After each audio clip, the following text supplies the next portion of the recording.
কথাতেই তো আছে, চোর পালালে বুদ্ধি বাড়ে। আমার ক্ষেত্রেও তাই হয়েছে। আমার এত দাম দিয়ে বানানো সোফার কভারগুলো প্রায় নষ্ট হওয়ার পর আমার মনে হলো সোফার জন্য নতুন এক্সট্রা কভার নিয়ে নিই।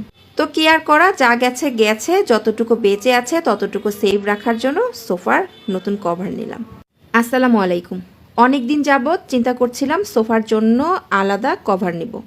তবে এই চিন্তাটা যদি আগে ভাগে করতাম তাহলে আমার এই যে আগের সোফার যে ফোমের কভারগুলো আছে সেগুলো একেবারে নষ্ট হয়ে যেত না। তো এই যে সোফার কভারগুলো আমি বানিয়েছিলাম, মানে ফোমের কভারগুলো, এগুলো মোটামুটি একটু দামি কাপড় দিয়ে বানিয়েছিলাম, যেগুলোর উপরে যদি এক্সট্রা কভার ইউজ করতাম তাহলে হয়তো খুব দ্রুত এগুলো নষ্ট হয়ে যেত না। কিন্তু আমার সোফার কভার নষ্ট হয়ে গেছে। আর কি কারণে নষ্ট হয়েছে সেটা হচ্ছে, অন্যগুলো নষ্ট হয়নি, কিন্তু এই যে সোফাটা দেখতেই পাচ্ছেন, দেখলে মনে হয় যেন ময়লা হয়েছে, আসলে ময়লা না, এখান থেকে অতিরিক্ত বসার কারণে এই যে মখমলের যে অংশটা, সেই অংশটা উঠে গিয়ে ভিতরের যে একটা কালচে কালচে কাপড় দিয়ে ছিল, সেই কাপড়টা দেখা যাওয়ার কারণে মনে হচ্ছে যে সোফাটা হয়তো কভারটা ময়লা হয়ে গেছে। কিন্তু এই দেখেন পিছনের অংশটা কতটা চকচকে। তো আমি যেটা করি, একজন গেস্ট আসলে পিছনের অংশটা উপরে দিয়ে দেই, মানে সবগুলো সোফার ফোমগুলো উল্টে দেই, আর রেগুলার যখন ইউজ করি তখন এভাবেই রাখি। তো ইদানিং আমার কেন যেন ভালো লাগছে না, হুট করেও তো মাঝে মধ্যে গেস্ট চলে আসে, আর তখন এইরকম সোফার কালার দেখা গেলে নিজের কাছে একটু লজ্জা লজ্জা লাগে। তো ভাবছিলাম সোফার জন্য একটা এক্সট্রা কভার নিব। এই মুহূর্তে যেহেতু আমার সম্ভব হচ্ছে না যে এই কভারগুলো আমি চেঞ্জ করি, কারণ এগুলোর প্রাইস মোটামুটি অনেক বেশি পড়েছিল যখন বানিয়েছিলাম। তো যেই চিন্তা সেই কাজ, আমি আমার আগের সোফার কভারগুলোকে যা আছে সেইটাকে একটু সেভ রাখার জন্য আমি সোফা কভার নিয়েছি। তবে এবার একটু উজ্জ্বল রঙের সোফা কভার নিয়েছি, যে রেগুলার যেহেতু এটা ব্যবহার করব, তো একটু উজ্জ্বল রঙের নেই তাহলে হয়তো ঘরের লুকটা একটু উজ্জ্বল হবে বা চেঞ্জ হবে। অনেক দিন যাবতই তো ব্রাউন কালার, একটু হালকা কালার মধ্যে চলছে, তো ভাবলাম যে একটু উজ্জ্বল রঙেরই এবার নেই। আর এই যে আমার কিন্তু সোফা কভারগুলো চলে এসেছে বাসায়। তো যেই পেজ থেকে আমি সোফা কভারগুলো নিয়েছি সেই পেজের ভাইয়ারাই কিন্তু অর্ডার করলে আপনাকে বাসায় দিয়ে যাবে, মানে হোম ডেলিভারি ঢাকার মধ্যে। আর ওনারা কিন্তু মোটামুটি একদম ফিটিং করেই দিয়ে যাবে। দেখতেই পাচ্ছেন যে ওনারা আমার সোফার কভারগুলো ফিটিং করার জন্য একটু এলোমেলো করে নিয়েছে। তো আমি যেই সোফা কভারগুলো নিয়েছি এগুলো হচ্ছে তুর্কি কাপড়ের। আর এই কাপড়টা আমি কিভাবে বুঝবো যে অরিজিনাল, তো এই যে তুর্কির যে মেন ওনার আসলে এই ছবি সহ লোগো থাকবে প্যাকেটের মধ্যে, এটা বোঝার একটা মানে উপায় হচ্ছে এটা অরিজিনাল কিনা। আর এই যে আমার আগের সোফার ছবিটা দেখলেন যে প্যাকেটের গায়ে দেয়া, এর কারণ হচ্ছে ওনাদের কাছে যখন নক করা হয়েছিল ওনারা আমাকে জিজ্ঞেস করেছিল যে মানে আপনার সোফা কীরকম বা একটা পিক দেন। সাধারণত একটা পিক দিলেই হয়ে যায়, আর মাপামাপির কোনো প্রয়োজন হয় না, ওনারা যেহেতু কাজ করতে করতে যথেষ্ট অভিজ্ঞ হয়ে গেছেন। তো সোফার পিক দিলে ওনারা সেই অনুযায়ী সোফা বানিয়ে দেয়। আর সাথে কিছু হচ্ছে কুশন কভারও নেওয়া হয়েছে। আমার এই যে কুশন কভারগুলো আগেরগুলো দেখছেন এগুলো তো সাদা রঙের, তো একদিন দেখিয়েছিলাম যে এগুলো অনেকটা নষ্ট হয়ে যাচ্ছে, তো আমি ভাবলাম যে কিছু কভারও যদি থাকে কুশনগুলার তাহলে মোটামুটি সেভ হবে। তো আমার ড্রয়িং রুমের লুকটা হয়তো এখন একটু চেঞ্জ হবে। তো যেই চিন্তাটা আমার মাথায় এখন এসেছে, এই চিন্তাটা যদি আগে আসতো তাহলে হয়তো আমার আগের সোফার যে মানে কভারগুলো সেগুলো নষ্ট হতো না। সোফা কভার নেয়ার একটা প্লাস পয়েন্টও আছে, যে মন চাইলে এই লুকে রাখলাম বা মন চাইলেই অন্য লুকে চলে গেলাম। তাছাড়া সোফাটাকে সেভ রাখার জন্য, কারণ যেমন আমি এই কভারটা যদি আরও অনেক আগে নিতাম তাহলে ওই যে রাত টিভির সামনে বসে বসে যেই সোফাটাকে নষ্ট করে ফেলেছে কভারটাকে, সেটা আসলে নষ্ট হতো না। সাধারণত একটা সোফা কিনলে বা সোফার যে ফোমগুলো থাকে এগুলোর জন্য যে ফ্যাব্রিক্সগুলো থাকে একটু ভালো মানে নিতে গেলে বেশ অনেক খরচ হয়। তো সেটাকে সেভ রাখার জন্য কিন্তু এইরকম সোফা কভার দিয়ে যদি রেগুলার ঢেকে রাখি, আর পরবর্তীতে যদি এমন হয় যে আমি যদি চাই যে গেস্ট আসলো আমি সোফা কভারটা খুলে দিলাম, আবার গেস্ট চলে গেলে আমি আবার কভারটা পরিয়ে দিলাম, তাতে করে হচ্ছে আমার আগের যেই অরিজিনাল কভারগুলো সেগুলো নষ্ট হচ্ছে না। তাছাড়া এক এক সময় এক এক লুকে নিজের ড্রয়িং রুমটা দেখানো যায়। আর এই যে ভাইয়াটা আমাকে মাত্র যেটা দেখালো সেটা হচ্ছে এই কভারটা অরিজিনাল কিনা সেটা বোঝার আরেকটা উপায় হলো কভারের যে ফিতাগুলো এর গায়ে কিন্তু দেখতেই পেলেন যে ওইখানে কিন্তু তুর্কি অরিজিনাল তুর্কির যে সেটার একটা লোগো থাকবে। তো এখানে এই ভাইয়ার যেটা নিয়ে এসেছে এটার মধ্যে কিন্তু সেই লোগোটাও ছিল। আর কাপড়টা আমি হাতে ধরেও দেখেছি যে বেশ ভালো লাগছে। আর উনি বললো যে এটা কোনো আয়রন করা লাগবে না, আর একেবারে নর্মাল ওয়াশ করতে পারবেন, কোনো ড্রাই ওয়াশ বা এরকম কিছু না, আমি হাতেই ধুতে পারবো এটাকে।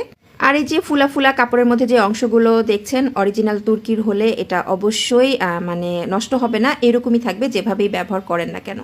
তো ওনারা হচ্ছে এইভাবে যখন মানে সোফার উপরে কভারটা পরিয়ে দেয়, এরপর চারপাশে হচ্ছে মানে ফিটিং রাখার জন্য কিছু দেখলাম যে ককশিটের মানে কেমন যেন ককশিট না ফোম চিকন চিকন কিছু অংশ আছে, এগুলো দিয়ে ভালো করে চেপে চেপে ঢুকিয়ে দেয়। তার ফলে হচ্ছে এই জিনিসটা আর সরে আসে না, ভিতর থেকে আটকে থাকে অনেকটা। তো যেভাবে যেভাবে সেট করতে হয় তারা আমাকে সেভাবেই সেট করে দিচ্ছে। এখানে আমার একটু হাত দিতে হচ্ছিল না, আমার কোনো কষ্ট হচ্ছিল না, সম্পূর্ণ জিনিসটা তারাই করে দিচ্ছে। তো আমার যেহেতু কাঠের সোফা, দুই পাশে হচ্ছে সেই ফোমগুলো দিয়ে চেপে চেপে বসিয়ে দিল। আর পিছনের অংশটাতে যখন বসাতে গেল দেখা গেল যে পিছনের অংশটা ওভাবে বসছে না। যাদের হচ্ছে অন্যরকম সোফা মানে কাঠের না, ফোম দিয়ে যেই এল সিস্টেমের যে সোফাগুলো আছে ওগুলোর মধ্যে আরও সুন্দর করে নাকি বসানো যায়।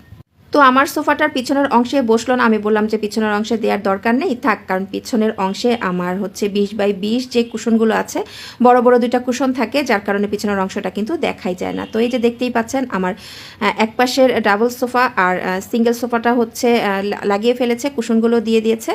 আর এখন হচ্ছে যেই সোফাটা আমার সবচাইতে বেশি নষ্ট হয়েছে সেই সোফাটাকে কভার পরানো হচ্ছে। যে ইস, আগে যদি এটা একটু মাথায় থাকতো তাহলে হয়তো আমার এই যে এত দাম দিয়ে বানানো যেই কাপড়গুলো সোফার, এগুলো আসলে এত দ্রুত নষ্ট হতো না। তো আমরা একটা কথা বলি না, চোর পালালে বুদ্ধি বাড়ে, তো আমার এই বিষয়টা অনেকটা ওই রকমই হয়েছে। নষ্ট হওয়ার পর আমার মাথায় বুদ্ধি খুলেছে। কি আর করা, দেরিতে হলেও অবশেষে যে খুলেছে এটাই অনেক। আর এই তো আমার পুরো সোফাটাকে একদম নতুন লুকে সাজিয়ে গুছিয়ে দেওয়া শেষ। আর মাঝে মধ্যে কিন্তু ভালোই লাগে, তাই না? একরকম এক ঘেয়ামি লাগে দেখতে দেখতে, যদি মাঝে মধ্যে একটু লুকটা চেঞ্জ করা যায় তাহলে একটু নতুনত্ব আসে, আর যেটা দেখতে ভীষণ ভালো লাগে। আর আমারও কিন্তু ভালোই লাগছে। তো এতদিন অনেকের বাসাতেই দেখেছি তুর্কির এই সোফা কভারগুলো, কিন্তু অবশেষে আমি আমার বাসাতেও এই কভারগুলো নিয়ে নিলাম। আর বেশি ভালো লাগছে এই ভাইয়াটার আন্তরিকতা। আমি যদিও ভাইয়া বলছি, কিন্তু ও বয়সে আমার অনেক ছোট হবে, ছোট ভাইয়ের মতোই। ওর সাথেই হচ্ছে আমার অনলাইনে কথাবার্তা হয়েছিল, আর দেখতেই পাচ্ছেন ও কতটা আন্তরিক, পুরোপুরি সুন্দর করে সাজিয়ে গুছিয়ে দিয়ে গেছে। তো আমি বললাম যে তুমি কি এখানেই মানে সাজিয়ে গুছিয়ে দিচ্ছ? বলছে না, আমরা হচ্ছে ঢাকার মধ্যে যখন হোম ডেলিভারি করি তো মোটামুটি সেখানে গেলে আমরা যদি ওনারা চাইলে ওনারা মানে কভার পরিয়ে নিতে পারে, আর যদি সমস্যা হয় তাহলে আমরাও ঠিকঠাক মতো কভারটা সোফার মধ্যে লাগিয়ে দিয়ে আসি। তো ওনাদের হচ্ছে আমাকে সোফার কভারগুলো পরিয়ে দেওয়া শেষ, আর এখন আমাকে যাবতীয় কিছু বুঝিয়ে দিচ্ছে যে আমি আসলে এটা কিভাবে ওয়াশ করতে পারবো। একদম সাধারণ ওয়াশ করতে পারবেন, এগুলো নষ্ট হবে না। সোফা সম্পর্কে বিস্তারিত আমাকে জানাচ্ছে, আর আমিও খুব মনোযোগ দিয়ে তাদের কথা শুনছি। আর এই যে তারা আমাকে একটু টেনে টুনে দেখাচ্ছে যে আপু দেখেন এটা কতটা ফ্লেক্সিবল, আপনি যতই টানাটানি করেন আবার এটা কিন্তু জায়গা মতোই একইভাবে সেট হয়ে যাবে। মানে এই যে উঁচু উঁচু যে অংশটা, এটা কিন্তু কখনোই লেভেল হবে না, সবসময় এইরকমই থাকবে। তো তাদের কথা শুনছি আর আমি সোফার দিকে তাকাচ্ছিলাম যে বেশ ভালোই তো লাগছে নতুন নিউ একটা লুকে। তো এটা দেখেই তো আমার ভালো লাগা শুরু হয়ে গেছে। তো তখনই কিন্তু আমি বলে ফেলেছি যে আমি আসলে আবার আরেক সেট এইরকম সোফা কভার নিব আপনাদের কাছ থেকে। মানে আমি কালার বা তাদের জন্য যে কাপড়টা সেটাও তাদেরকে চয়েস করে দেখিয়ে দিয়েছি। ও আরেকটা কথা, তাদের পেজে যে এই সোফা কভারগুলো আছে এখানে কিন্তু শত শত কালারের কাপড় আছে, সেখানে প্রিন্টের কাপড় আছে, বিভিন্ন ভ্যারাইটিস কাপড় আছে, যেগুলো থেকে আমি চাইলে চয়েস করে নিয়ে যেতে পারি আমার নিজের সোফাটার জন্য। তো আমি এটার পাশাপাশি নতুন আরেকটার জন্য বলে দিয়েছি তাদের। তো ওনারা সুন্দর মতো সাজিয়ে গুছিয়ে আমাকে নতুন আরেক সেট সোফা কভার বানিয়ে দেবে সেই আশ্বাস দিয়ে তখনের মতো বিদায় নিলেন। আর তারা যাওয়ার পর হচ্ছে আমার এই যে পছন্দের 3টা যে কুশন কভার ছিল আমি আবার আরেকটু সাজানোর জন্য এগুলো একটু সামনে দিয়ে নিলাম। আর এখন একদম সামনাসামনি আপনাদের সাথে শেয়ার করছি আর আপনাদের সাথে দেখাচ্ছি যে আমার অবশেষে সোফাগুলোর ফাইনাল লুকটা কেমন হয়েছে। এটা যেমন দেখতে সুন্দর লাগছে, তেমনি হচ্ছে আমার যে আগের সোফাগুলো আছে সেগুলো কিন্তু অনেকটা সেভ রাখছে। আমার মতে সোফা সেভ রাখার জন্য বা হচ্ছে মাঝে মধ্যে ড্রয়িং রুমে কিছু নতুন লুক দেওয়ার জন্য এই সোফা কভারগুলো সত্যিই অতুলনীয়। তো আমার এত ভালো লাগছিল, আমি যেভাবে পারছি সেভাবেই ঘুরিয়ে ফিরিয়ে ভিডিও করছি। তো অবশেষে ভাবলাম যে আমি তো ঘরের ভিতর থেকে ভিডিও করছি, তো আমি যখন মেইন দরজা খুলে ঘরে ঢুকবো, মানে বাহিরের একজন মানুষ যখন মেইন দরজা দিয়ে আমার ঘরে ঢুকবে তার কাছে আমার ঘরের লুকটা কেমন লাগে সেটা একটু দেখে আসি। তো এই তো অবশেষে হচ্ছে আমি আমার মেইন দরজা থেকে ঘরের ভিতরে ঢুকতেই আমার ড্রয়িং রুমটার লুকটা কেমন হলো সেটা আপনাদের সাথে শেয়ার করছি। আপনারাও কিন্তু কমেন্টস করে জানাতে ভুলবেন না আমার ড্রয়িং রুমের লুকটা কেমন লাগলো। আর আমি আমার এই সোফা কভারগুলো নিয়েছি স্মার্ট সিটি ফ্যাশন নামক অনলাইন সোফা কভার পেজ থেকে। তাদের ব্যবহার, তাদের অরিজিনাল তুর্কি কাপড়ের সোফা কভার সবগুলোই আমার কাছে মিলিয়ে অসাধারণ লেগেছে। তো আমার পেজের কোনো আপুরা যদি তাদের পেজটা ভিজিট করতে চান বা এই রকম সোফা কভার নিতে চান বা আপনাদের পছন্দ মতো কালারের সোফা কভার নিতে চান, কারণ তাদের পেজে তো শত শত কালারের সোফা কভার আছে, তাহলে অবশ্যই ওনাদের পেজটা ঘুরে আসতে পারেন। আর সেই পেজের লিঙ্কটা আমি আমার এই ভিডিওর কমেন্টে পিন করে দিব। তো যাই হোক, দেরি তো হলো, বুদ্ধি খোলার কারণে সোফা কভার আর কুশন কভারগুলো নিয়েই নিলাম। আর সোফার এই কভারটা পরানোর পরে আমার ড্রয়িং রুমের লুকটা কেমন হয়েছে তো কেউ কমেন্টস করে জানাতে ভুলবেন না। ও আরেকটা কথা জানাতে তো ভুলেই গিয়েছিলাম, নতুন আরেক সেট সোফা কভারের সাথে সাথে কিন্তু আমি আমার ড্রয়িং রুমের চেয়ারেরও কভারের সেট নিচ্ছি। আর খুব শীঘ্রই সেগুলো আমি হাতে পেয়ে যাব। আর সেগুলো হাতে পেয়ে যাওয়ার পর অবশ্যই তো আপনাদের সাথে ভিডিও শেয়ার করব।